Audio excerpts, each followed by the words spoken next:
अल्हम्दुलिल्लाहि व कफ़ा व सलामुन अला इबादिहिल्लज़ीना इस्तफ़ा अम्मा बअद। अऊज़ु बिल्लाहि मिनश शैतानिर रजीम। बिस्मिल्लाहिर रहमानिर रहीम। वज़क्किर फ़इन्न ज़िक्रा तंफ़अुल मुमिनीन। सुब्हान रब्बिका रब्बिल इज़्ज़ति अम्मा यसिफ़ून व सलामुन अलल मुरसलीन वल्हम्दुलिल्लाहि रब्बिल आलमीन। अल्लाहुम्मा सल्लि अला सय्यिदिना मुहम्मद व अला आलि सय्यिदिना मुहम्मदिन व बारिक वसल्लिम। अल्लाहुम्मा सल्लि अला सय्यिदिना मुहम्मद व अला आलि सय्यिदिना मुहम्मदिन व बारिक वसल्लिम। अल्लाहुम्मा सल्लि अला सय्यिदिना मुहम्मद व अला आलि सय्यिदिना मुहम्मदिन व बारिक वसल्लिम। मकसद ज़िंदगी अल्लाह की बंदगी और मकसद हयात अल्लाह ताला की याद। न हम अपनी मर्ज़ी से दुनिया में चलकर आए और न अपनी मर्ज़ी से दुनिया से चलकर जाएंगे। अल्लाह ताला ने हुक्म फरमाया तो आ गए और अल्लाह ताला हुक्म फरमाएंगे तो चले जाएंगे। न आने में हमारी मर्ज़ी का कोई दखल, न जाने में हमारी मर्ज़ी का कोई दखल। अक्लमंदी का तकाज़ा ये है बीच की जो ज़िंदगी है वो भी हम अल्लाह की मर्ज़ी के मुताबिक गुजारें। इंसान कोई दरख्त नहीं कि खड़ा रहे और पत्थर नहीं कि पड़ा रहे। इंसान अशरफुल मखलूक है, इसे चाहिए कि अपने रब की निज़ाम में लगा रहे। आसमान की छत के नीचे और ज़मीन के ऊपर जो इंसान बसते हैं, हर इंसान के साथ में कुछ न कुछ परेशानी इनबैठ लगी होती है। बहुत कम अल्लाह के बंदे वो होते हैं जो अल्लाह की ज़ात पर नज़र रखते हैं और खुशी और गमी अल्लाह की तरफ से समझते हैं। वल क़द्रि ख़ैरिही व शर्रिही मिनल्लाहि तआला वल बाअ्थ बअदल मौत। जिनका ईमान और अक़ीदा यह होता है अच्छी बुरी तकदीर का फैसला अल्लाह की तरफ से होता है। तो बहुत कम लोग वो हैं जो अल्लाह ताला की ज़ात पर नज़र रखते हैं, वरना अक्सर वो हैं जो ज़मीन पर हालात को देखते हुए फ़ौरन नतीजा जोड़ते हैं। ये ठंड क्यों हो रही है? वो कश्मीर में बर्फ़ ज़्यादा हुआ ना, इसलिए ठंड हो गई। अब जो बारिश क्यों नहीं हुई? वो जो कलकत्ता की तरफ जो मानसून उठता है समंदर में, आपके नहीं उठा। तो बारिश क्यों नहीं हुई? मानसून नहीं उठा। ठंडी क्यों ज़्यादा हुई? उधर बर्फ़ ज़्यादा गिरा। तो बर्फ़ भी मखलूक, ठंडी भी मखलूक, मानसून भी मखलूक, बारिश भी मखलूक। इंसान वो है जो मखलूक को मखलूक से जोड़ के नतीजा निकालते हैं, और अल्लाह के रहमान के बंदे वो हैं जो असबाब को देखते हैं और मुसब्बिबुल असबाब अल्लाह को जानते हैं। ये फ़र्क है। बंदे मखलूक ही में लगे रहते हैं, मखलूक ही में लगे रहते हैं, लेकिन अल्लाह का एक बंदा वो होता है जो मखलूक को देखकर खालिक की तरफ नजर करता है कि नहीं, अल्लाह की नाराज़गी की वजह से ये है, अल्लाह की रहमत की वजह से ये ऐसा है। तो मोमिन को चाहिए कि वो नज़र अपनी वसी करे। मोमिन जो है वो सिर्फ कुएं के मेंढक की तरह दुनिया ही में महदूद नहीं रहता, वो तो बहुत ऊंची नज़र रखता है।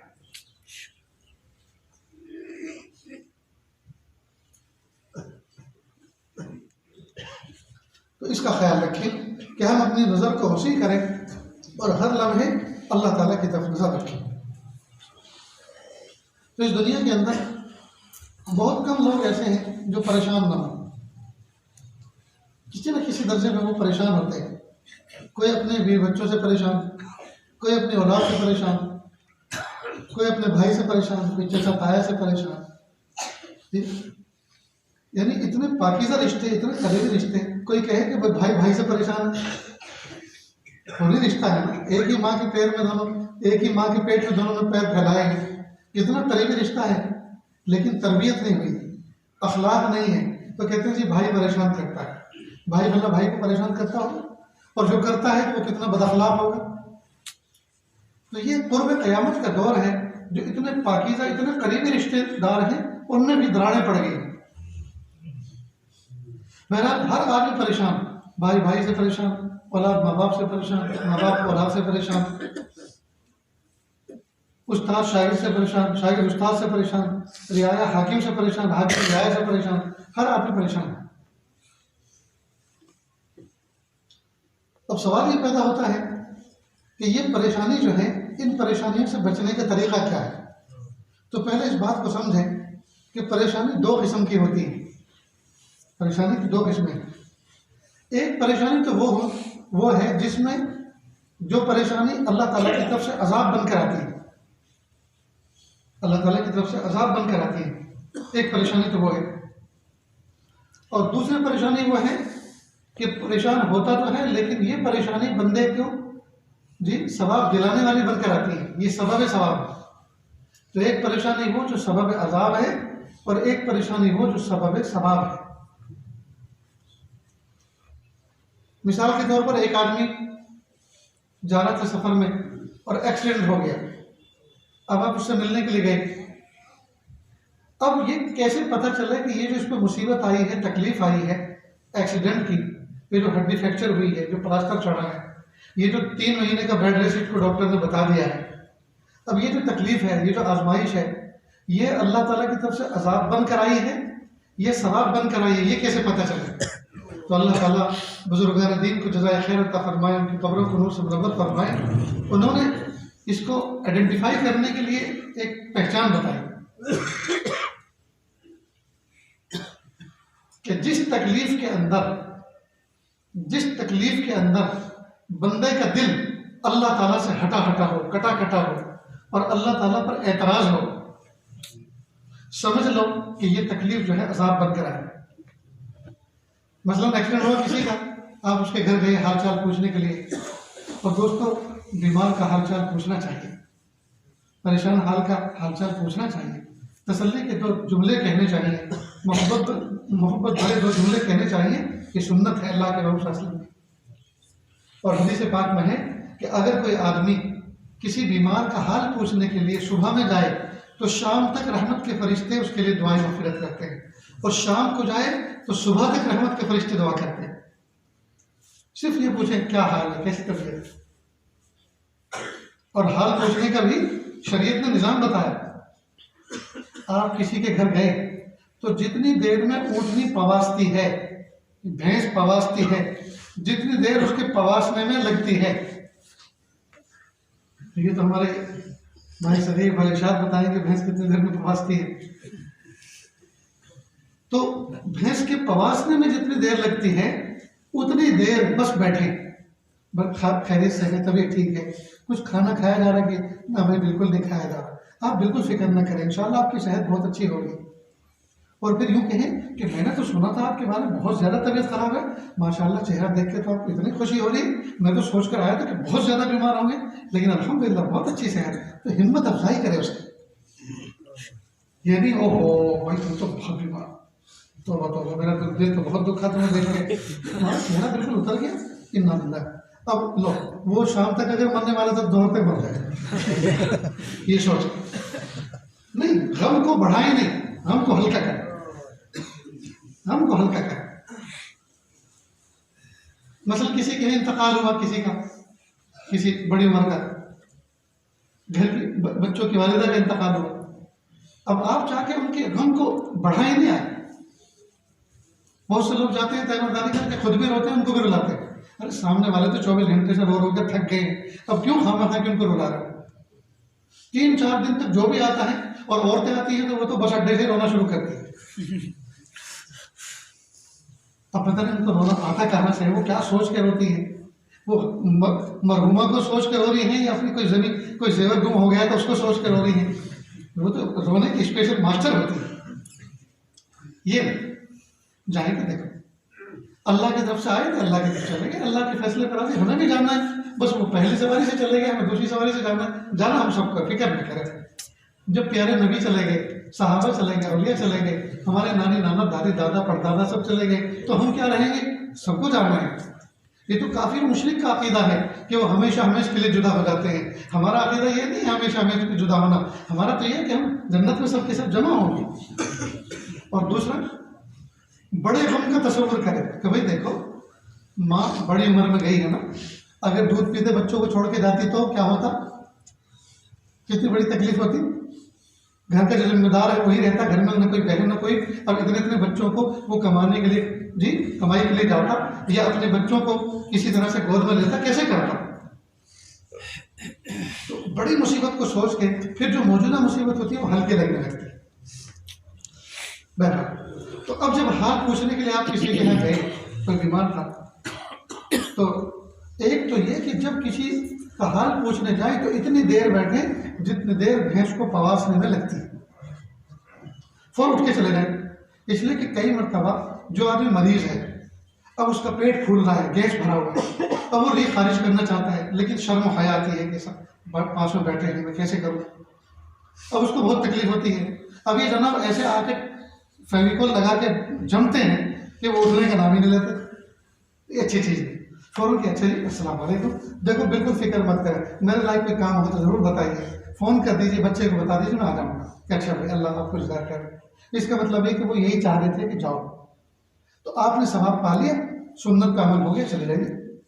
उसको करवट लेनी है, उसको री खारिज करनी है जी। इसी तरह उसको पेशाब करना है। अब कई मरतबा पेशाब लेटे लेटे पॉट में करना पड़ता है, वो जो आता है ना मुर्गा जैसा प्लास्टिक का, अब उसको लुंगी में अंदर डाल के करना हो। अब वो हर आदमी, जो बहुत से मरीज हमेशा आदतन खुद उठ के अपने इस्तेंजा खाने में पेशाब करते हैं, उनको लेटे लेटे एक तो पेशाब होता नहीं और दूसरा सबके सामने होता नहीं। उसको तो बिल्कुल आँख बंद करके तसव्वुर करना होता है कि मैं कोई इस्तेंजा खाने में बैठा हूँ, तब जाकर वो पेशाब आता है। अब आप वहाँ बैठे हुए हैं, अब वो कैसे लगा रहे हैं, आप यूं करके देख रहे हैं, वो जो पॉट पेशाब की जगह पे लगा रहे हैं, अब आप यूं करके देख रहे हैं। अब ये कोई देखने की चीज, यानी अखलाक हमारे कहाँ चले गए। उस वक्त तो हट के चले जाना चाहिए, लेकिन नहीं, वही देख रहे हैं, देखें पेशाब कैसे कर, धार पड़ रही है कि नहीं पड़ रही। ये क्या तमाशे हैं, कितने हमारे अखलाक गिर गए। इसलिए महबूब सल्लल्लाहु अलैहि वसल्लम ने फरमाया कि सेवारदारी की सुन्नत ये है, मिजाज कुर्सी की सुन्नत ये है, जितनी देर ऊँटनी को पवासने में लगती है, भैंस को पवासने में लगती है, उतनी देर बैठे उठ के चले जाए। हाँ अलबत्ता अगर मरीज हाथ पकड़ के कि भाई बैठ जाओ, इसका मतलब ये कि उसका जी खुश हो रहा है आपके बैठने से, अब आप बैठो, फिर उठकर चलो थोड़ी देर के बाद, फिर अगर वो क्या बैठ जाओ तो बैठो, इसका मतलब ये कि आपसे खुश हो रहा है, उसका जी खुश हो रहा है। फिर ये भी देखो, तीमारदारी के लिए जब हम गए हैं, उसके पेट में टांके आए, खांसने में उसको तकलीफ होती है, हंसने में, अब आप उसको लतीफे सुना रहे हैं, अब हंसा रहे हैं, पेट भर गए, तो वो तो हंसेगा तो उसके तो टांके पड़ जाएंगे, टांके छूट जाएंगे। तो मरीज की कंडीशन को देखकर उससे बात करनी चाहिए कि इसको हंसाना मुनासिब है कि नहीं है। ये सब चीज़ें फ़हम से ताल्लुक़ रखती हैं और ये अल्लाह से मांगनी भी चाहिए कि प्यारे अल्लाह आप हमें समझाइए, ये बताइए कि प्यारे अल्लाह किस मौके पर क्या काम किस तरह से करना चाहिए, किस मौके पर क्या कलाम किस तरह से करना चाहिए। इतनी बात समझ गए दोस्तों। अब आप किसी का जिसका एक्सीडेंट हुआ था उसके यहाँ गए तीमारदारी के लिए, आपने पूछा कि क्या हाल है, और वो तो भरा बैठा था, किसके खिलाफ, अल्लाह मियाँ के खिलाफ। उसने कहा क्या यार क्या पूछते हो, हाल क्या है। नमाज पढ़ी फजर की, निकले सफर पे, ट्रक ने टक्कर दे मारी, अल्लाह में तो हमारे पीछे हाथ धो के पड़ा है, नाउज़, ये अल्फाज कहे। रोजे हम रखें, ज़कात हम दें, सफ़ीरों को चंदा हम दें, जमात का खाना हम करवाएं, मस्जिद मदरसों का ख्याल हम रखें, फिर भी हमारे ऊपर मुसीबत। अगर ये कैफियत है तो इसका मतलब ये है कि ये जो मुसीबत आई है ये अल्लाह ताला की किसी नाराजगी की वजह से है और ये सबब अज़ाब है। अल्लाह सबकी हिफाज़त। और अगर ये कैफियत नहीं है तो ये तो अज़ाब अल्लाह ताला की तरफ से पकड़ की अलामत है। और अगर ये कैफियत नहीं है बल्कि कैफियत है, आपने पूछा भाई क्या हाल है, अब आंखों में आंसू आ गए, भाई मेरे अल्लाह का बड़ा करम है, मेरे अल्लाह का बड़ा एहसान हुआ, मेरे गुनाह तो इतने हैं, वो ट्रक का पहिया तो मेरे गले पे चढ़ना चाहिए था, मुझे हलाक कर देना चाहिए था, लेकिन मेरे अल्लाह का इतना करम हुआ, सिर्फ पैर पर बाल रह गई, मेरे अल्लाह ने बाल बाल बचाया, मेरे अल्लाह ने करम फरमाया। और वाकई अल्लाह ही बचाने वाले हैं, अल्लाह बहुत करीम है, अल्लाह बड़े रहीम है। अगर ये अल्फाज है, कैफियत दिल की ये है, तो ये अलामत है इस बात की कि ये मुसीबत सबब सवाब बनकर आई है। ये मुसीबत नहीं, ये तो दर्जात बुलंद कर रहे हैं, इसमें तो उसके दर्जात बुलंद हो रहे हैं। जो मर्तबे जो रुतबे वो अल्लाह ताला से नमाज पढ़ पढ़ कर, ज़कात दे दे कर, सदका खैर खैरात कर करके नहीं हासिल कर सकता था, अल्लाह ताला ने एक झटके में वो मर्तबे अल्लाह ने अता फरमा दिया। अल्लाह के निज़ाम। तो ये है सबब सवाब। तो देखो तकलीफ तो दोनों की एक जैसी, लेकिन एक तकलीफ में जो मुब्तला है वो गोया अज़ाब में मुब्तला है, और दूसरा बंदा उसी तरह की तकलीफ में तला है, लेकिन उसकी दिल की कैफियत से पता चलता है कि ये अजाब में नहीं है, बल्कि ये मुसीबत और ये तकलीफ तो सबब सवाब बनकर आई है, न जाने इसको क्या क्या मर्तबे अल्लाह ताला अता फरमाने वाले हैं। दोस्तों इतनी बात समझ रहे हैं? इतनी बात समझ रहे हैं? तो तकलीफ जब भी आती है तो आप खुद थर्मोमीटर लें और नापें, महसूस करें कि ये जो तकलीफ है ये अल्लाह ताला के यहाँ मेरे दर्जात बुलंद करने के लिए आई है, ये तकलीफ अल्लाह ताला की नाराज़गी का नतीजा है और ये कोई अजाब बनकर आई है। और उसकी पहचानने का तरीका यह है कि मेरा दिल अल्लाह से मुतमईन है कि नहीं, मेरा दिल अल्लाह की तरफ मुतवज्जे है कि नहीं। इतनी बात समझ गए? अब दूसरी बात, तकलीफ चाहे सबब सवाब बनकर आए और तकलीफ चाहे सबब अजाब बनकर आए, है तो तकलीफ ना, है तो तकलीफ।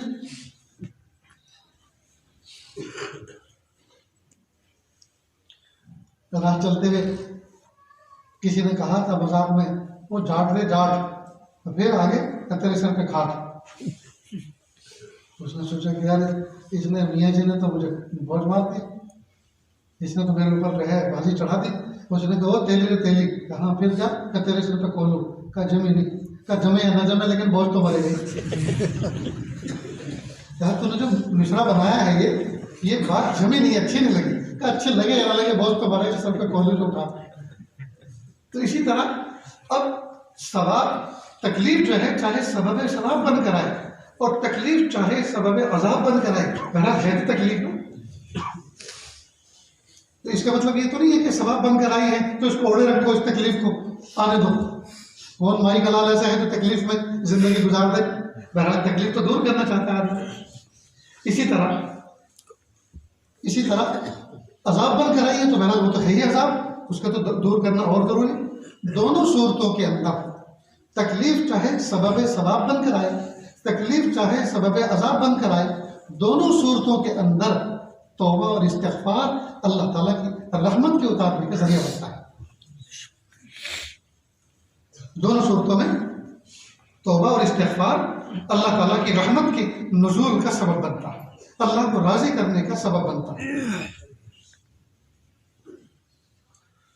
लिहाजा खूब कसरत से तौबा इस्तिग़फ़ार करें। रात भी यही मौजूद था कि उम्मत में इस वक्त जो हालात बने हुए हैं और पूरी दुनिया में उम्मत पर जो हालात आए हुए हैं, उम्मत को चाहिए कि वो तौबा इस्तिग़फ़ार करके अल्लाह की रहमत को अपनी तरफ मुतवज्जे करे और सच्चे दिल से, रस्मी तौर पर नहीं, सच्चे दिल से, अल्लाह जी मैं नापे तौले जाने के काबिल नहीं हूँ, अल्लाह जी मैं आजमाए जाने के काबिल नहीं हूँ, मैं आपका कमज़ोर बंदा हूँ, मैं आपकी कमज़ोर बंदी हूँ, अल्लाह आप हमें माफ़ कर दीजिए। गिड़गिड़ा कर टूटे हुए दिल के साथ, इखलास के साथ, जी रस्मी तौर पर नहीं, रस्मी तौर पर नहीं बल्कि असली तौर पर हाथों का पियाला बनाकर सारी चीज़ों से बिल्कुल नो डिस्टर्ब होकर इस तरह से बैठे अल्लाह ताला से हम कलामी करें। एक शख्स हरम में हम गए, काबतुल्लाह के जो चौखट है, काबतुल्लाह का जो दरवाज़ा है, तो बाईं चौखट और बाईं चौखट के साथ में जो किनारा है कोना काबतुल्लाह का जिसमें हजर अस्वद लगा हुआ है, ये तकरीबन 4-5 फीट की जो दीवार है इसको मुल्तज़म कहते हैं। इस पर खड़े होकर बंदा जो दुआ मांगता है अल्लाह ताला कबूल फरमाते हैं। तो मैं वहाँ खड़ा हुआ दुआ कर रहा था, हमसे पहले कोई बंदा वहाँ खड़ा हुआ दुआ कर रहा था। दुआ का मजमून बड़ा अजीब था। अल्लाह जी मैंने माना कि मैं गुनहगार हूँ, अल्लाह जी मैंने माना कि मैं खताकार हूँ, अल्लाह जी मैंने माना कि मैंने हमेशा हराम खाया, हराम पिया, मुश्तबे खाया, मुश्तबा पिया, मुश्तबे पहना, लेकिन मेरे प्यारे अल्लाह बस मैं इतना पूछना चाहता हूँ आपसे कि मैं आपका बंदा हूँ कि नहीं, और आप मेरे रब हैं कि नहीं। जब आप मेरे रब हैं और मैं आपका बंदा हूँ तो फिर मुझे कोई जोखो नहीं है, फिर मुझे कोई तकलीफ नहीं है, इसलिए कि आप तो अरहमुर राहिमीन हैं। आपने तो फरमाया कि मेरी रहमत मेरे गज़ब पर आगे बढ़ गई, मेरी रहमत मेरे गुस्से से आगे है। तो मेरे प्यारे अल्लाह मैं आपसे माफ़ी चाहता हूँ, आज आपके दरबार में आया हूँ माफ़ी मांगने के लिए, अल्लाह मुझे माफ़ कर दीजिए। तो हम सच्चे दिल से अल्लाह ताला से मांगने वाले बने। देखो दोस्तों, जिंदगी का कीमती हिस्सा गफलतों में गुजर गया, जिंदगी का कीमती हिस्सा गफलतों में गुजर गया। अब नहीं पता जिंदगी के दिन कितने बचे हैं, पता नहीं मैं पहले चला जाऊं, पता नहीं आप चले जाए। छोटे छोटे मासूम बच्चे जा रहे हैं, बूढ़े बूढ़े जा रहे हैं, जवान जा रहे हैं। बगदाद की सड़कों पर एक छोटा सा बच्चा रोते हुए जा रहा था। किसी ने पूछा, बेटा क्यों रो रहे हो? उसने कहा, मुझे मौत से डर लग रहा है। अरे बेटा, तू तो छोटा सा मम्मा है, अभी तो तेरी शादी होगी, जवान होगा, शादी होगी, तेरे बच्चे होंगे, तेरी जुर्रियत और तेरी नस्ल आएगी, अभी कहाँ बच्चे कहाँ मरने वाले होते हैं। कहा, जाओ तुम अपना काम करो। मैंने बहुत से जनाजों को अपनी आंखों के सामने बच्चों को उठते हुए देखा है, तो मैं क्यों मुतमईन हो सकता हूँ कि मेरी मौत आने वाली नहीं है? मुझे मौत से डर लग रहा है।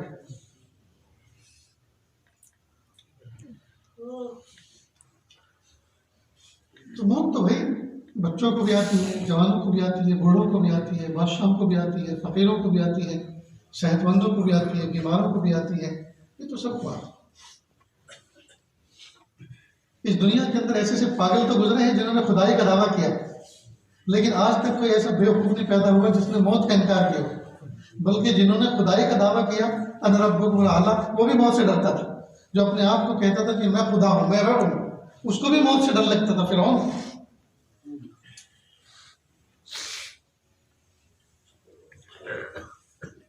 बहरहाल हमें दुनिया से जाने से पहले अपने मामला को बिल्कुल क्लियर रखना चाहिए, साफ सुथरे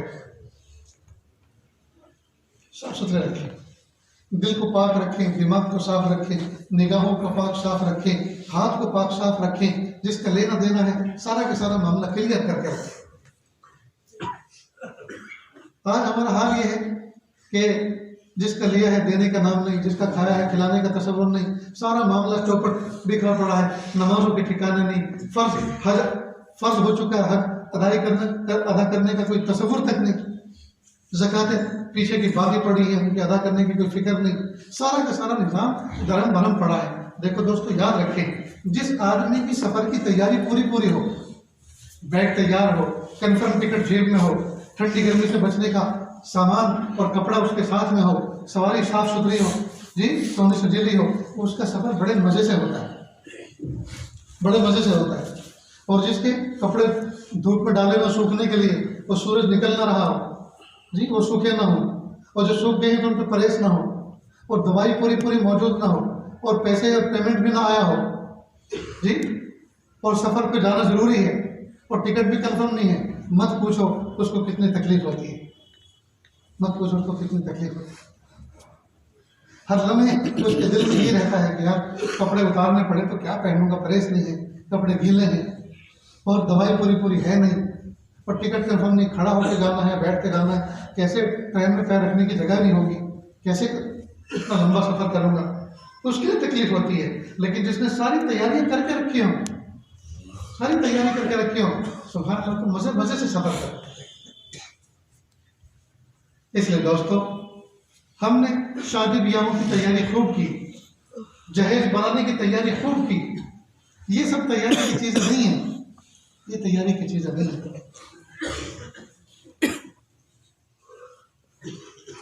जब बच्ची रुखसत हो, अगर 1-2 लाख रुपए उसके फर्श में डाल दें, बेटी तो इसकी मालिक है, ये मेरी तरफ से हदिया है।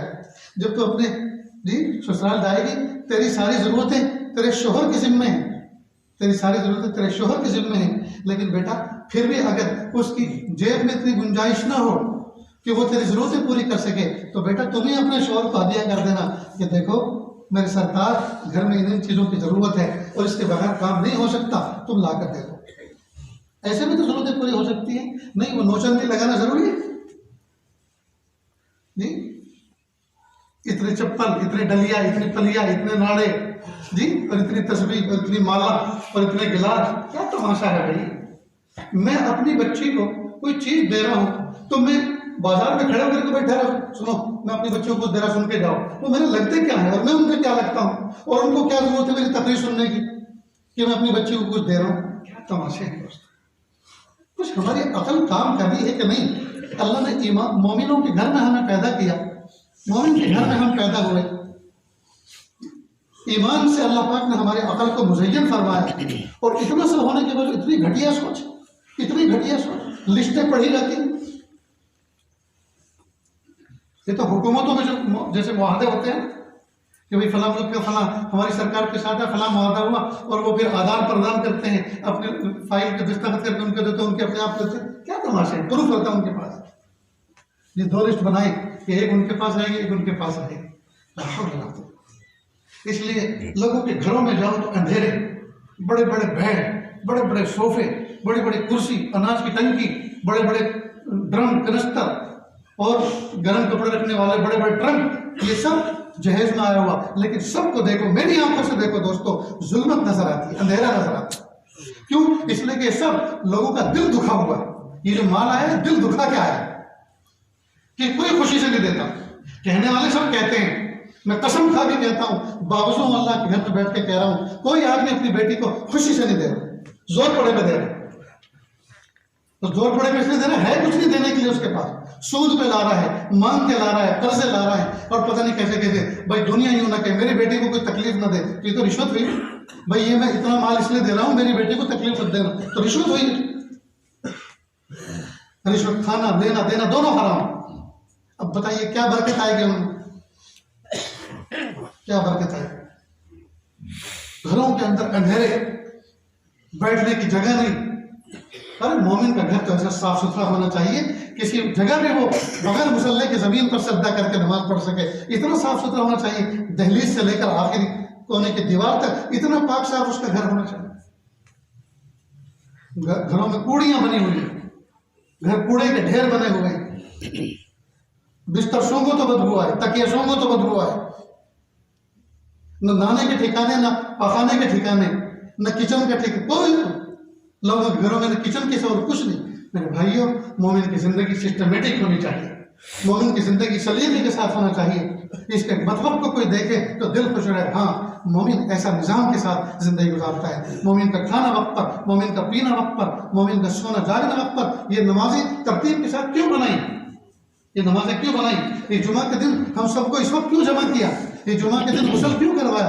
अल्लाह पाक ने एक निज़ाम बनाया अपने महबूब शासन के जरिए से कि देखो ऐसे साफ सुथरे रहो। अगर पूरे हफ्ते नहीं नहाए तो जुमा के दिन तो तुम्हें नहाना ही नहाना है, ये मेरे महबूब की सुन्नत है। अगर तुमने पूरे हफ्ते नाखून नहीं काटे तो जुमा के दिन तो काटना ही काटना है, इसलिए कि इन्हीं नाखूनों के अंदर बैक्टीरिया होता, यही जो खाओगे यही तुम्हारे अंदर बीमारियां पैदा करेंगे, इसी से फिर तुम हॉस्पिटलों में भर्ती होते फिरोगे। तो कितना बेहतरीन निजाम बनाया। लबे तराशो, रीछ की तरह मत रहो, रीछ की तरह मत रहो, बालों को मुरत्तब करो, लबों को मुरत्तब करो, नाखून साफ सुथरा काटो, साफ सुथरा लिबास पहनो, सलीके के साथ रहो, सिस्टमेटिक रहो, अलग जलोल मत रहो। आज हमारे महल्ले, किसी जमाने में ये जो झाड़ू देने वाले स्वीपर हुआ करते थे, उनके महल्ले मिसाल में पेश किए जाते थे गंदगी में। आज उनके महल्ले चमक रहे हैं और आज हमारी पहचान बन गई। जहां नालियां रास्तों पर फैल रही हूं, जहां नालियां रास्तों पर फैल रही हूं, दरवाजों के सामने कूड़े के ढेर हों, जी 100% कहा जा सकता है किसी मियाँ का घर है। शर्म आती है कहते हैं। क्या है दोस्तों ये? क्या एक महल्ले के चंद लोग या आपस में मुत्तहिद होकर ये बात नहीं कर सकते? भाई एक आदमी रख लेते नाली साफ करने वाला, उसको कुछ पैसे दिया करेगा, अपना हमारा महल्ला साफ रहना चाहिए।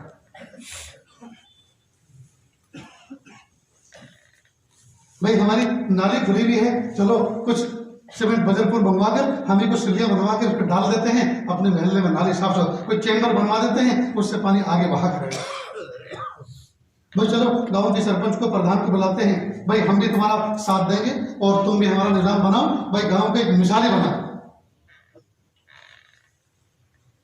लेकिन हाय अफसोस, किस दीवार से जरा टकराएं और किसको समझाएं और क्या समझें? आज अल्लाह के महबूब सल्लल्लाहु अलैहि वसल्लम ने हमें जिंदगी गुजारने का, हमारे गम कैसे हों, हमारी खुशी कैसे हो जी, हम गम मनाएं तो कैसे मनाएं, खुशी मनाएं तो कैसे मनाएं जी। कोई तरतीब नहीं, कोई सलीका नहीं, कोई तरतीब नहीं, कोई सलीका नहीं। और हम अपने गाँव से निकलते नहीं, बाहर निकल के हम देखते नहीं कि दुनिया में क्या हो रहा है, किस तरह से तरक्की याफ्ता कौमें कैसे आगे बढ़े। और हुजूर के उम्मती और दूसरे साउथ इंडिया की तरफ जाओ, मुसलमान किस तरह से सिस्टमेटिक है, गुजरात की तरफ जाओ किस तरह से उन्होंने अपने मदरसों को सिस्टमेटिक बनाया, मस्जिदों को सिस्टमेटिक बनाया, कैसे उन्होंने दवाखाने और शिफाखाने बनाए। सूरत के अंदर एक राहत सोसाइटी है, जब 92 में फसादात हुए और बहुत खतरनाक फसादात हुए तो बड़े बड़े जो अमीर थे, बड़े बड़े सेठ थे, सर जोड़ के बैठे और उन्होंने ये सोचा कि भाई अल्लाह के यहाँ मुँह दिखाना है, हुजूर के उम्मती इक्का दुक्का जो इधर उधर फंसे हुए थे, उनके ऑटो रिक्शा थे, हाथ लारियाँ थी, ठेलियाँ थी, काम करते थे, जल जलाकर खाक हो गई, किस तरह जान बची। और वो पनाहगज़ी कैंपों में ठहरे हुए हैं, इनको बात आबाद करी, इनको बसाना है, इसके लिए क्या सोचा। तो उन्होंने गई गुजरी जो ज़मीन होती इधर की पड़ी पड़तल, जिसको गुजराती में ज़मीन कहते हैं, गिरी पड़ी ज़मीन है टेलर किस्म की, हुकूमत से वो खरीदी और सस्ते दामों मिल गई। खरीदने के बाद उसको डेवलप किया, उसके अंदर मस्जिद बनाई, उसके अंदर मदरसा बनाया, उसके अंदर अस्पताल बनाया, उसके अंदर शॉपिंग सेंटर बनाया, और फिर ज़मीन से लेकर आसमान तक के लिए, फिर लोगों के लिए उसमें छोटे छोटे बेहतरीन घर, क्या कहूँ मैं तो बंगले कहूँगा, बंगले बनाए, और बहुत ही कम कीमत पर। और उसमें भी ये सहूलत कि आप हफ्ता सिस्टम पे दे दें कि एक महीने में आप इतने दें, अगले महीने में इतने दें, अगले महीने में इतने दें। और अगर किसी की इतनी आमदनी नहीं है कि वो बिल्कुल नहीं दे सकता, तो फिर किसी को तैयार किया कि भाई आप ज़कात की रकम दें ताकि वो अपनी किस्त अदा कर दे और मकान उसका मालिक बन जाए। आज अभी एक हफ्ते पहले इस साजिश का उस बस्ती के अंदर पिछले जुमेरात को बयान हुआ, इतना दिल खुश होता। दोनों तरफ गेट बना दिए, अगर बाहर की फसा खराब हो, हालात कुछ खराब हो, तो अंदर ही शॉपिंग सेंटर है, जरूरत की चीजें सब्जी वगैरह अंदर ही मौजूद है, दुकान अंदर मौजूद, दवाखाना अंदर मौजूद, मस्जिद अंदर मौजूद, स्कूल अंदर मौजूद, बाहर चाहे कुछ भी होता रहे, अंदर सारा का सारा निजाम होता रहे। अल्लाह ताला कितना अजर अता फरमाएंगे उन सेठों को जिन्होंने उम्मत के खातिर कुछ इंतजाम किया।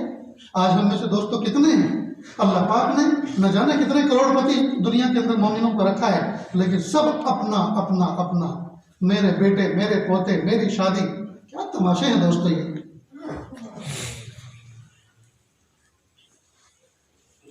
निगाह पढ़ाने वाले की मोटरसाइकिल, जो बिचौलिया है उसको फला मोटरसाइकिल, और दादा को क्या उसको स्कूटी, तो फिर दादी को भी दे दो ना कुछ।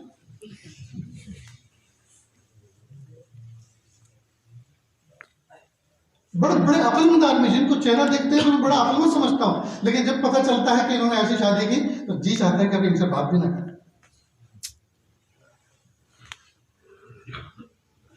मेरे भाइयों, अल्लाह के लिए देखो, जब कौमों की बर्बादी आती है तो वो फिर ऐसे ही कामों में लगती हैं। जिन कौमों की बर्बादी आने वाली होती है ना, तो ऐसे गफलत के कामों में अपने पैसों को खर्च करते हैं, पैसों को खर्च करते हैं।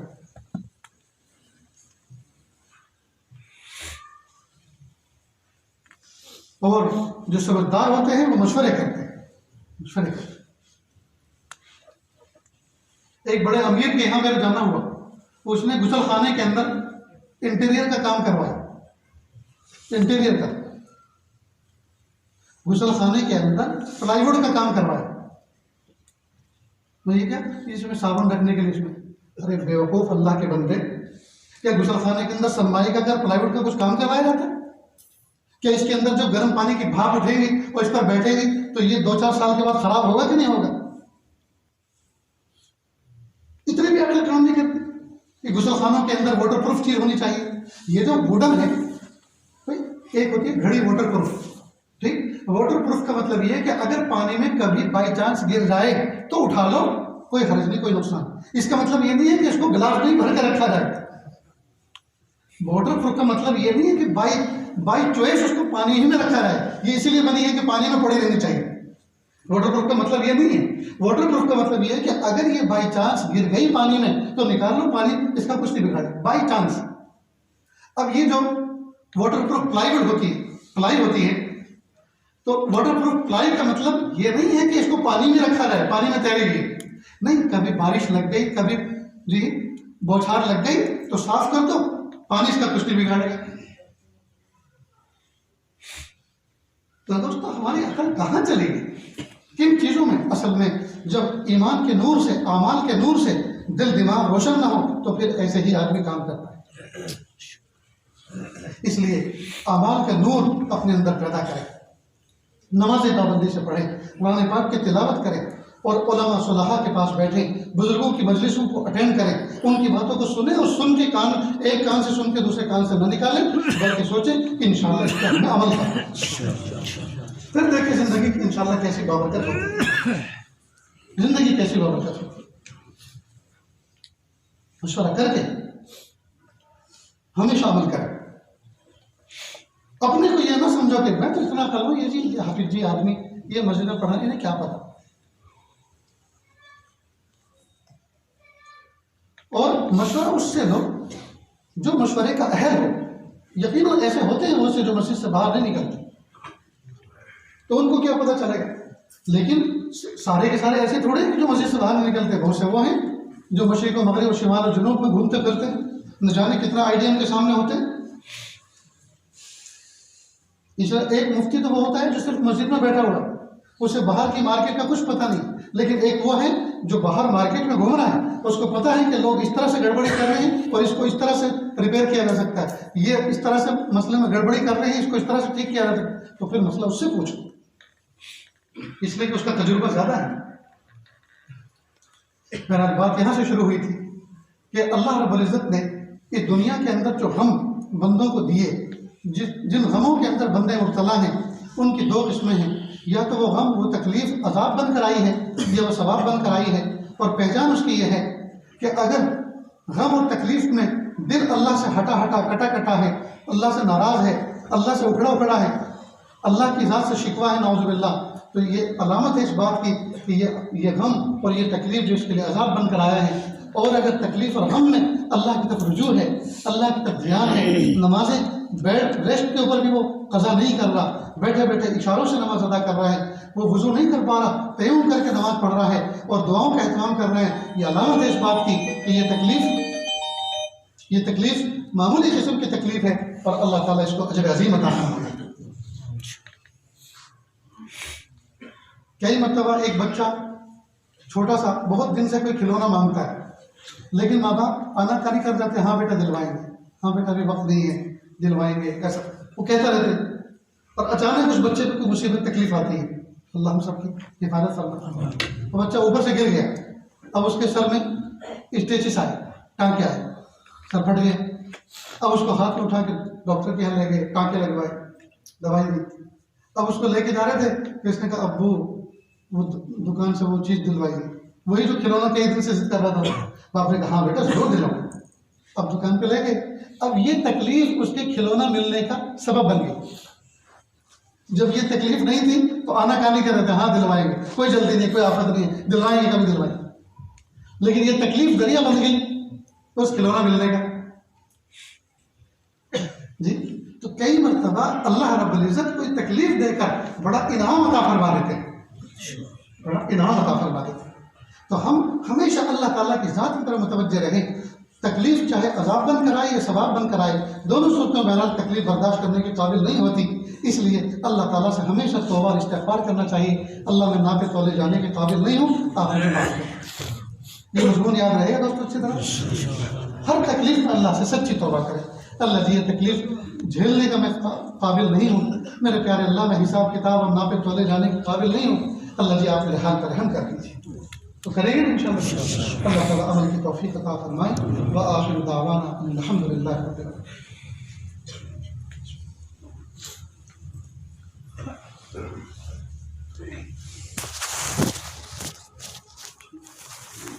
दुआ से पहले याद तौबा के कलमात पढ़ाता है, सच्चे दिल से ज़िंदगी बदलने के इरादे से मेरे पीछे पीछे पढ़ते चले।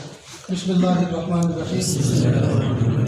ला इलाहा इल्लल्लाह मुहम्मदुर रसूलुल्लाह सल्लल्लाहु अलैहि वसल्लम।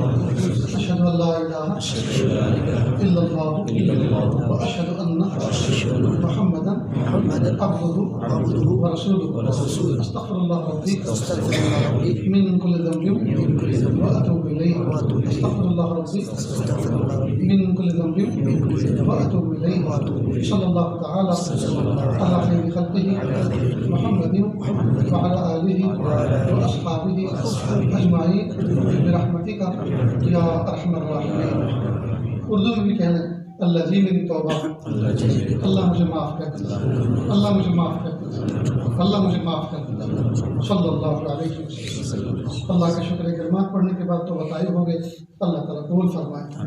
हल्के फुल्के मामूलात हैं, एक तस्बीह इस्तिग़फ़ार की, एक दुरूद की, एक तीसरे कलमे की सुबह शाम पढ़ें। पाँव पर कुरान पाक की तिलावत करें, चलते फिरते उठते बैठते ध्यान तवज्जो अल्लाह की तरफ रखें, तवज्जो अल्लाह की तरफ रखें, गाफिल न रहें। 5 वक्त की नमाज़ों का एहतमाम करें, अपनी ज़ात से किसी को तकलीफ न पहुँचाएं। करेंगे इंशाअल्लाह। अल्लाह दुआ से पहले थोड़ी देर के लिए अल्लाह अल्लाह कर ले, आंखों को बंद कर ले, सर को झुका ले, दुनिया में जो कुछ है शहर करके अल्लाह की याद में डूब जाए। नियत करें अल्लाह की रहमत आ रही है, मेरे दिल में समा रही है, मेरे दिल से गुनाहों की जुल्मों की स्याही दूर हो रही है, मेरा दिल कह रहा है अल्लाह अल्लाह अल्लाह।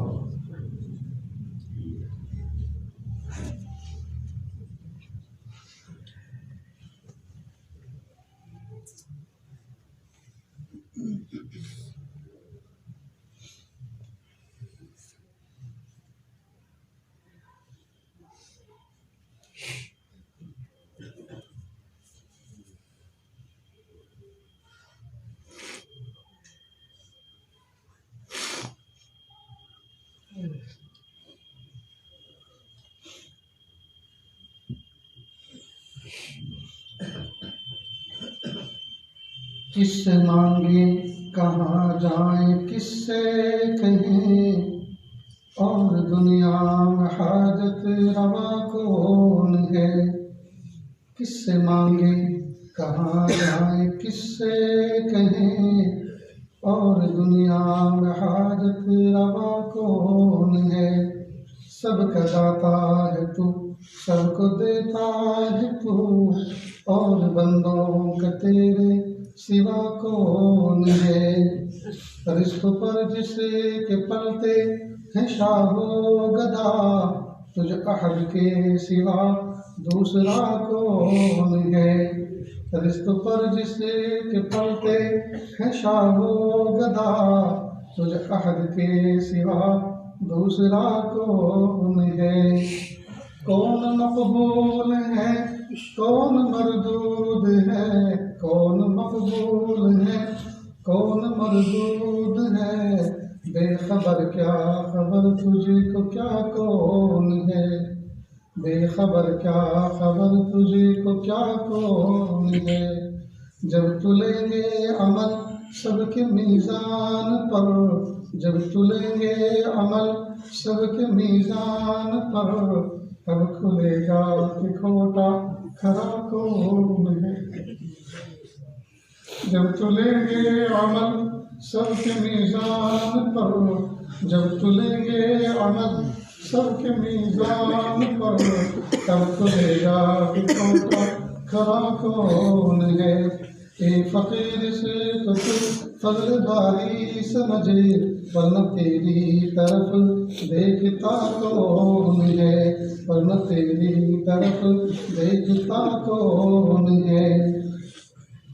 किससे मांगे कहाँ जाए, किससे कहें, और दुनिया में हाजत रवा कौन है।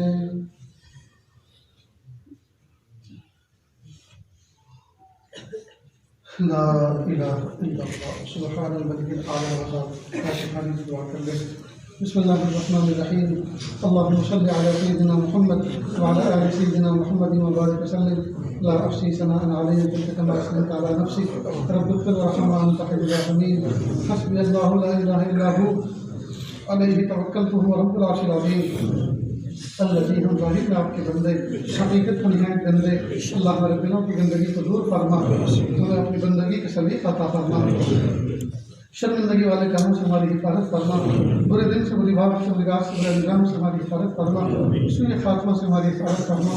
हे मेरे प्यारे रब, ये दुनिया फना के दाग से दागदार है कि अल्लाह जो आया है उसको जाना है। मेरे प्यारे अल्लाह जो आया है उसको जाना है, जो नया है उसको पुराना होना है, और हर जीरो को दुनिया से रुखसत होना है। मेरे प्यारे अल्लाह, हमारे बड़े चले गए और हम भी चले जाएंगे, और हमारे बाद आने वाले वो भी चले जाएंगे, और एक दुनिया ख़त्म हो जाएगी, पानी हो जाएगी। मेरे प्यारे अल्लाह, आपने दुनिया में भेजा है ताकि हम आपको पहचानें, आपकी मारिफत हासिल करें, आपको क़ुर्ब हासिल करें, दुनिया में रहते हुए आखिरत को कमाएं, दुनिया में रहते हुए आखिरत को सजाएं, दुनिया में रहते हुए आखिरत की खेती तैयार करें, आखिरत का फल तैयार करें, आखिरत की इमारतें तैयार करें, जन्नत को तामीर करें, जन्नत को अपने आमाल से सजाएं। लेकिन मेरे प्यारे अल्लाह, दिन गफलतों में गुजर रहे हैं, दिन बकवास में गुजर रहे हैं, दिन फजूल बातों में गुजर रहे हैं, दिन फजूल रस्म रिवाज में गुजर रहे हैं, दिन फजूल मुलाकातों में गुजर रहे हैं, दिन गुनाहों में गुजर रहे हैं। अल्लाह जी माफ़ कर दीजिए, माफ़ कर दीजिए, माफ़ कर दीजिए, माफ़ कर दीजिए, माफ़ कर दीजिए। मेरे प्यारे अल्लाह, गुज़श्ता हमारे शुक्रगुज़ार भाई हज़रत मौलाना इलियास साहब आपकी रहमत में पहुँचे।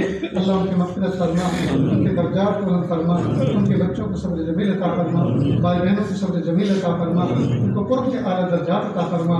मेरे प्यारे अल्लाह, उनको देखते थे तो महसूस होता था कि वो आदमी अपने लिए तो जी नहीं रहा कि अल्लाह न अपने कमरों का ख्याल, न अपने बिस्तर का ख्याल, न अपने रिहाइश का ख्याल, न अपने घर का ख्याल, हमेशा इस बात की फिक्र में रहे कि उम्मत किस तरह से आगे बढ़े, उम्मत किस तरह से खड़े हो जाए, किस तरह से मकाती वजूद में आ जाएँ, किस तरह मदारिस वजूद में आ जाएँ, किस तरह अनपढ़ बच्चे पढ़ लिख के तैयार हो जाएँ। मेरे प्यारे अल्लाह, सारी ज़िंदगी इसमें गुजारी, सारी ज़िंदगी सफ़र में गुजारी। मेरे प्यारे अल्लाह, एक थका मुसाफिर आपके पास पहुँचा है, अल्लाह का इकराम फरमा, अल्लाह का इकराम फरमा, अल्लाह की मग़फ़िरत फरमा, उनके दर्जात को बुलंद फरमा, अल्लाह को के आला मक़ाम अता फरमा, अल्लाह की रूहानियत से हमें हिस्सा अता फरमा, उनकी ज़हानत ज़कावत से अल्लाह हमें हिस्सा अता फरमा। मेरे प्यारे अल्लाह, बड़े बड़े अकाबिर मशाइख की नूर नज़र थे, अल्लाह बड़े बड़े बुजुर्गों के महबूब थे, अल्लाह महबूबियत हमें भी अता फरमा, अल्लाह को कुर्ब हमें भी अता फरमा। मेरे प्यारे अल्लाह, इस बस्ती में जो हादसा हुआ, जो चंद बच्चे शमा जलने, मोमबत्ती के जलने से और रात को सफोकेशन के होने से दम घुट के जो शहीद हो गए, इंतकाल कर गए, मेरे प्यारे अल्लाह, घर वालों को सब्र जमील अता फरमा, अल्लाह घर वालों को सब्र जमील अता फरमा, अल्लाह नए सिरे से ज़िंदगी गुजारने की तौफीक अता फरमा, अल्लाह बाकी ज़िंदगी कदरदानी की तौफीक अता फरमा। और बहुत सारे लोग घरों में बीमार हैं, हॉस्पिटलाइज हैं, अल्लाह तमाम को शिफा कामिल अता फरमा। हमारे एक दोस्त दिल्ली के अंदर आँख के ऑपरेशन में हॉस्पिटलाइज हैं, रब करीम उनको शिफा कामिल अता फरमा, उनको बसारत और बसीरत अता फरमा, उनको बसारत और बसीरत अता फरमा, उनके सारे बच्चों के सर पर चादर कायम फरमा। अल्लाह इसी तरह और बहुत सारे लोग परेशान हैं जो इस महफिल में बैठे हैं, बहुत से कर्जों में डूबे हुए हैं, बहुत से मर्जों में जकड़े हुए हैं, अल्लाह सबको शिफा अता फरमा। बहुत से के बच्चे ऐसे हैं जो नाक में दम कर रहे हैं, अल्लाह बच्चों को माँ बाप का फर्माबरदार बना दीजिए। अल्लाह बहुत से बच्चे बच्चियाँ उम्र को पहुँच चुके, उनको नेक साले रिश्ते अता फरमा, नेक साले जोड़े अता फरमा, साथ ही सुन्नत और शरीयत के मुताबिक निकाह करना आसान फरमा। और बहुत सारे लोगों के दिलों के अंदर बहुत सी तमन्नाएँ हैं, बहुत से इरादे मुरादे हैं, सबकी तमन्नाओं को पूरा फरमा। मेरे प्यारे अल्लाह, बहुत से तलबे अज़ीज़ दूर दराज से सफ़र करके आए हैं कि अल्लाह माँ बाप जो पैसे देते हैं इन बच्चों को इसलिए देते हैं वो कुछ खाएँ पिएँ, अपने जिस्म पर लगाएँ। मेरे प्यारे अल्लाह, ये बच्चे इस रास्ते में, इस इल्मी रास्ते में, इस सफ़र के अंदर वो पैसे खर्च कर देते हैं कि अल्लाह वो भूख बर्दाश्त करते हैं, प्यास बर्दाश्त करते हैं। वो 5 रुपये की चाय पी सकते थे, वो 10 रुपये का दूध का गिलास पी सकते थे, लेकिन वो नहीं पिया कि अल्लाह ने किराए का खर्च किया। और वो इसलिए हाजिर इस मजलिस में कि कुछ दुआ मिल जाएगी, कुछ काम बन जाएगा, अल्लाह राज़ी हो जाएंगे, अल्लाह इल्म नाफे दे देंगे, अल्लाह कुर्ब खास अता फरमाएंगे। अल्लाह इन नियतों के साथ बच्चे आते हैं, अल्लाह इल्म नाफे अता फरमा, अमल साले की तौफीक अता फरमा, अल्लाह इसको जाने पर उनको बेहतरीन अजर अजीम अता फरमा। मेरे प्यारे अल्लाह, दूर दराज से लोग चल कर आते हैं। मेरे प्यारे अल्लाह, इस ज़माने में मौज मस्तियों में सफ़र करने वाले बहुत, शादी ब्याहों की दावत उड़ाने वाले बहुत, और खुराफात में सफ़र करने वाले बहुत, लेकिन प्यारे अल्लाह आपकी राह में चल कर आने वाले बहुत कम हैं। ये सब के सब लोग जो गाड़ियाँ लेकर चल कर आए हैं, ये सिर्फ और सिर्फ आपकी मोहब्बत में आए हैं कि अल्लाह यहाँ न कुछ बढ़ रहा है, न इनको कुछ तकसीम हो रहा है कि अल्लाह यहाँ सिर्फ और सिर्फ आपकी मोहब्बत की खैरात बढ़ती है। मेरे प्यारे अल्लाह, हम सब को अता फरमा, हम सब को अता फरमा, हम सब को अता फरमा। अल्लाह हम सबको ऐसा बना दीजिए हम आपको पसंद आ जाए। महबूब सल्लल्लाहु अलैहि वसल्लम इस उम्मत को जैसा बनाना चाहते थे कि अल्लाह उनका दिल जैसा बनाना चाहते थे, उनका दिमाग जैसा बनाना चाहते, उनका जिस्म जैसा बनाना चाहते थे, उनके सुबह से शाम तक की ज़िंदगी जैसा बनाना चाहते थे। अल्लाह वैसी ज़िंदगी हमारी बना दीजिए। अल्लाह महबूब सल्लल्लाहु अलैहि वसल्लम की तमन्नाओं के मुताबिक ज़िंदगी गुजारने वाला बना दीजिए। अल्लाह वतन अज़ीज़ की हिफाजत फरमा, इसकी सरहदों की हिफाजत फरमा। अल्लाह के बदअमनी का अल्लाह माहौल बना हुआ है, मेरे प्यारे अल्लाह आफियत के साथ अमन सुकून से उसको तब्दील फरमा। अल्लाह हुकूमत ने जो जालिमाना कानून पास किया है कि अल्लाह उसको वापस कर दीजिए, अल्लाह उसको वापस और रद्द कर दीजिए। मेरे प्यारे अल्लाह, इससे इस मुल्क में शांति आएगी, सुकून आएगा। जाएगा। मेरे प्यारे अल्लाह, जिस बिल और जिस कानून के बनने से लोगों में बेचैनी हो, जो लोगों में अफरा तफरी हो, उस कानून के उस बिल के बनाने से क्या फ़ायदा। मेरे प्यारे अल्लाह, हमारे हुक्मरानों को समझ अता फरमा। अल्लाह को ऐसे कानून बनाए, ऐसे कानून बनाए जो सबके दिलों को छूने वाले हो, जिसमें सबकी भलाई हो। मेरे प्यारे अल्लाह, और इस मुल्क को लोग कुछ बांटना चाहते हैं, लोगों के दिलों को बांटना चाहते हैं, मजहब की बुनियादों पर फ़िरका परस्ती करवाना चाहते हैं, भाई भाई को टकराना चाहते हैं। मेरे प्यारे अल्लाह, दुश्मनों की इस चाल को नाकाम कर दीजिए, दुश्मनों की इस चाल को नाकाम कर दीजिए, दुश्मनों की इस चाल को नाकाम कर दीजिए। अल्लाह, हम सबको ऐसा बना दीजिए हम आपको पसंद आ जाए। अल्लाह, इस मुल्क की हिफाजत फरमा, इस मुल्क की सरहदों की हिफाजत फरमा। इस मुल्क से अल्लाह, हमारे अकाबिर मशाइख ने खून लहू देकर इस चमन को सींचा है और फूल खिलाए हैं। कि अल्लाह, हमारे इस अकाबिर मशाइख के बनाए गए चमन को अल्लाह उजड़ने से बचा लीजिए, उजड़ने से बचा लीजिए, उजड़ने से बचा लीजिए। अल्लाह, कुछ नाअहल किस्म के लोग ऐसे ऐसे फैसले करना चाहते हैं जिससे मुल्क तबाह बर्बाद हो जाएगा। मेरे प्यारे अल्लाह, उनको समझ दे दीजिए, और अगर उनकी किस्मत में हिदायत और समझ मुक़द्दर नहीं है तो धरती के बोझ को हल्का कर दीजिए, धरती के बोझ को हल्का कर दीजिए, धरती के बोझ को हल्का कर दीजिए। अल्लाह, जो मांगा अता फरमा, जो मांगने से रहेगा वो भी अता फरमा। अल्लाह जी, मांगना नहीं आता, बिन मांगे अता फरमा, मांगने का ढंग और सलीका अता फरमा। सल्लल्लाहु तआला अलैहि व सल्लम मोहम्मद व आलिहि व अस्हाबिहि अजमईन, रहमतिक या अरहमर राहिमीन।